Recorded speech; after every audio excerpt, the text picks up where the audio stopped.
मैं जरूर जो सुप्रीम कोर्ट है उसके डिसीजन का बिल्कुल मैं एडमायर करता, उसका समर्थन करता अगर सुप्रीम कोर्ट यही सिद्धांत ईवीएस में लागू करता। वो ये लागू करता ईवीएस में कि 5% जो है एससी रहेंगे, एसटी रहेंगे, ओबीसी रहेंगे, माइनॉरिटीज रहेंगे, ब्राह्मण, क्षत्रिय, वैश्य, शूद्र चारों जो है ईडब्ल्यूएस में रहेंगे, तो मैं बिल्कुल सम्मान करता। दूसरी बात, आपको रिजर्वेशन के अंदर जो आपने डिवाइड किया है, क्या सुप्रीम कोर्ट को यह बात मालूम नहीं है कि मान लो चाहे वो ईवी चन्नैया का जजमेंट हो, चाहे इंदिरा साहनी का जजमेंट हो, एक तरफ तो इंदिरा साहनी का जजमेंट जो कि फुल बेंच का जजमेंट था, उसको भी इस मामले में जो है वो उल्टा कर दिया गया। दूसरी बात, सिंपल सवाल यह है, क्या सुप्रीम कोर्ट के पास पावर है? क्या 8 जज, 7, मैं 8 की बात कर रहा हूं, चाहे ये 7 जज हो या 8 जज हो, क्या ये आज पार्लियामेंट से बड़े हैं? और जो भी लोग इस बारे में कह रहे हैं कि सुप्रीम कोर्ट का जो जजमेंट है वो न्याय संगत है, उन लोगों को संविधान को पढ़ने की या संविधान की बेसिक जानकारी ये होनी चाहिए कि basic structure can not be amend. अब जो मूलभूत ढांचा है सुप्रीम कोर्ट ने वो बदल दिया। सुप्रीम कोर्ट 5-6 लोग बैठते हैं, रात को कुछ डिसीजन करते हैं, सुबह वो छाप देते हैं। क्या यह कॉन्स्टिट्यूशनल है? आप ये देखिए कि जिन लोगों को ये क्लासेस में डिवाइड करना चाहते हैं, उन लोगों का कोई भी प्रतिनिधि सुप्रीम कोर्ट के सामने था क्या? चमार, जाटव, वाल्मीकि, भंगी, धानुक और न जाने कितनी अनुसूचित जातियों के एडवोकेटों ने अपने समाज की जो पीड़ा है वो सुप्रीम कोर्ट के सामने रखी। परंतु यहां तो ये बात हो गई कि भाई मीठा मीठा गप गप, फीका फीका थू थू, सुप्रीम कोर्ट को जो आदेश हुआ ये अब देखिए, ये जो डिसीजन है ये जुडिशियल नहीं है, ये डिसीजन जो है पॉलिटिकल है। अब आप ये कहें कि नहीं ये तो सुप्रीम कोर्ट ने दिया है, अरे जब सुप्रीम कोर्ट ने दिया है तो ऐसी क्या मजबूरी थी कि चुनाव से पहले आपने इसमें आर्गुमेंट जो है वो कंक्लूड कर ली थी, और चुनाव के बाद में जब अनुसूचित जाति के बहुत प्रमुख पार्टियां हार गई उसके बाद आप इस डिसीजन को ले आते हैं। और दूसरी बात, अगर ये राजनीतिक नहीं है तो क्या कारण है इतने दिन तक आपने रोकने रखा? मैं आपके चैनल के माध्यम से एक बात बता देना चाहता हूं,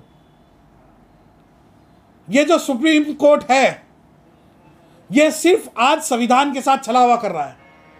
जिन लोगों को यह लगता है कि जो सीजीआई है वो भगवान है, तो मैं खुल के करूंगा तेरे जुल्म की मुखाफलत, तू वक्त का तख्ता नशिया कोई खुदा नहीं। सुप्रीम कोर्ट का जज जो है भारत में सुप्रीम नहीं है, सुप्रीम है तो संविधान, सुप्रीम है तो पार्लियामेंट, और सुप्रीम है तो हमारे वो नुमाइंदे जो आज पार्लियामेंट में बैठे हैं। क्या सुप्रीम कोर्ट में जो हमारे 131 सांसद हैं, ये बात सही है कि वो खुलकर नहीं बोलते, परंतु यह बात भी सही है चाहे नॉमिनल रिप्रेजेंटेशन हो, कम से कम नॉमिनल रिप्रेजेंटेशन तो है, परंतु सुप्रीम कोर्ट के आप जज, एक जज जो कहते हैं कि नहीं, वो जो मैं जिस सुप्रीम कोर्ट के जज की बात कर रहा हूं उनका पूरा परिवार जो है राजनीतिक है। आप कैसे मान सकते हैं कि वो राजनीति से ग्रसित नहीं होंगे? आप ये कैसे मान सकते हैं कि वो निष्पक्ष होकर अपना वर्डिक्ट देंगे? आप कैसे पूरे भारत के अंदर रहने वाले अनुसूचित जाति जनजाति का निर्धारण कर सकते हो? आप ये देखिए कि जिस 341, 342 के अंदर पार्लियामेंट हस्तक्षेप नहीं कर सकती, पार्लियामेंट एक उंगली नहीं लगा सकती, उसके अंदर इन्होंने जो ताकत है वो राज्य सरकारों को दे दी है। राज्य सरकारें कौन है जो सेंटर के अंदर में काम करेंगी? जब सेंटर के पास पावर नहीं है और आप राज्य को सौंप रहे हैं, क्या आप ये जानते हैं कि इसका परिणाम क्या होगा? आप ये कहते हैं कि आपको शेड्यूल कास्ट के अंदर भी कैटेगराइजेशन चाहिए, अरे तो जो जनरल कैटेगरी का कैटेगराइजेशन क्यों नहीं करते आप? जो 50% आप लेके बैठे हो उसमें आप बताइए कि ब्राह्मण को इतने % मिलेंगे, क्षत्रियों को इतने % मिलेंगे, वैश्यों को इतने % मिलेंगे, शूद्रों को इतने % मिलेंगे, अल्पसंख्यकों को इतना % मिलेंगे। क्या ये भारत इन सुप्रीम कोर्ट के सिर्फ 7 जजों का है? अब मैं आपको बताता हूं कि 7 जज कौन कौन। महामहिम अनुसूचित जाति के खुदा, जिनको लोगों ने सोचा कि बाबा साहब की तस्वीर लगा के इनसे बड़ा कोई काम नहीं कर रहा, माननीय श्री चंद्रचूड़ साहब, जो कि खुद कॉलेजियम व्यवस्था से चुनकर आए हैं, जिनके अंदर कभी कैटेगराइजेशन ने का बात नहीं की, जिन्होंने कभी ये बात नहीं की कि सुप्रीम कोर्ट के अंदर भी ब्राह्मण वर्ग आना चाहिए, क्षत्रिय वर्ग आना चाहिए, वैश्य वर्ग आना चाहिए, मुस्लिम वर्ग आना चाहिए, सिख, जैन, पादरी, ईसाई सभी वर्गों का प्रतिनिधित्व होना चाहिए। इस बेंच में वो थे चीफ जस्टिस ऑफ इंडिया माननीय चंद्रचूड़ साहब।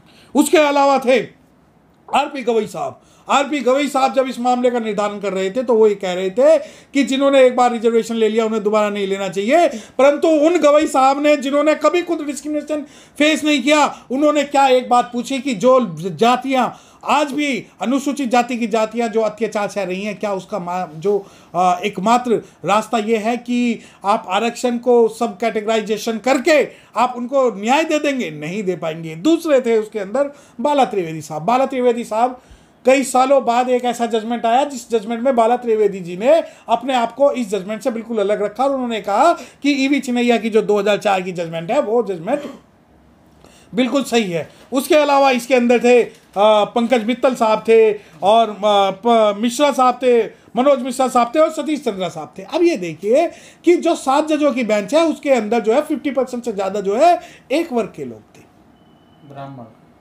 कुछ भी हो सकता है जिनका कब्जा है। दूसरी, क्या शेड्यूल कास्ट ने कभी आपसे डिमांड की कि हमें कैटेगराइजेशन या सब कैटेगराइजेशन कर दीजिए? शेड्यूल कास्ट के किस संस्था ने, किन लोगों ने आपसे ये कहा कि हम लोगों को जो है न्याय नहीं मिल रहा है? हम तो ये कह रहे हैं हम जाति से अत्याचार से पीड़ित है और जो रिजर्वेशन है वो कहीं से कहीं भी आर्थिक आधार पे नहीं है। अब आप ये देखिए कि ईडब्ल्यूएस का जो गरीब है वो तो 7 लाख रुपए वाला है, अनुसूचित जाति का गरीब 3 लाख वाला है जो साल के 3 लाख कमा रहा है। अब ईडब्ल्यूएस का 7 लाख और अनुसूचित जाति का 3 लाख। तो इस प्रकार आज जो सुप्रीम कोर्ट ने कहा है कि हाँ राज्य जो है वो अपने जो शेड्यूल्ड कास्ट के अंदर क्लासिफिकेशन कर सकते हैं, परंतु उन्होंने एक बैरियर भी लगाया। वो बैरियर शायद आपको ना पता, उन्होंने बैरियर ये लगाया कि 100% आप किसी भी जाति को रिजर्वेशन नहीं दे सकते। अब बिल्कुल सही, बहुत सारे लोग आज खुशियां मना रहे हैं, नहीं supreme court supreme court supreme court. North east के कई इलाके जिसके अंदर अनुसूचित जनजाति के सिर्फ एक ही वर्ग के लोग रहते हैं, अब ये मानिए लड़ाई जो है अनुसूचित जाति की नहीं रही, लड़ाई हो गई है इन संसाधनों की, लड़ाई हो गई है जल जंगल जमीन की, लड़ाई हो गई है कि जो अनुसूचित जनजाति के लोग जो पहाड़ों में रहते हैं, सपोज करिए एक एरिया में भील रहते हैं और वहां का 15% 7.5% का अगर रिजर्वेशन भील जाति को दिया गया तो सुप्रीम कोर्ट ने मना कर दिया कि अब जो है वो भील जाति को अब नहीं दोगे, जबकि वहां उनकी संख्या जो है 100% है। तो सुप्रीम कोर्ट चाहता है कि किसी भी प्रकार से यह व्यवस्था टूट जाए और जिस व्यवस्था को ये कहते हैं अंग्रेजों की फूट डालो शासन करो, उसका जो है वर्तमान में स्वरूप जो है ये जजमेंट है। आप समझिए इस बात को कि यहां पर लड़ाई सिर्फ ये नहीं कि सुप्रीम कोर्ट का डिसीजन, लड़ाई ये है कि ये राजनीतिक न्याय, राजनीतिक जो आपने जजमेंट दिया है। आप ये बताइए कि इंडिया गठबंधन जो सर पे संविधान और बाबा साहब को लेकर चलता था, किस इंडिया गठबंधन के घटक ने इसका विरोध किया? आप ये बताइए कि क्या इंडिया गठबंधन को ऐसी क्या मजबूरी थी कि कल जजमेंट आया है और आज इन्होंने हैदराबाद तेलंगाना में बोल दिया कि हम इसको लागू करेंगे। अरे अगर आप अनुसूचित जाति की सभी जातियों को न्याय देना चाहते हो तो वो जो बच्चे हैं उन्हें जनरल कैटेगरी के अंदर आप क्यों न्याय नहीं दे सकते?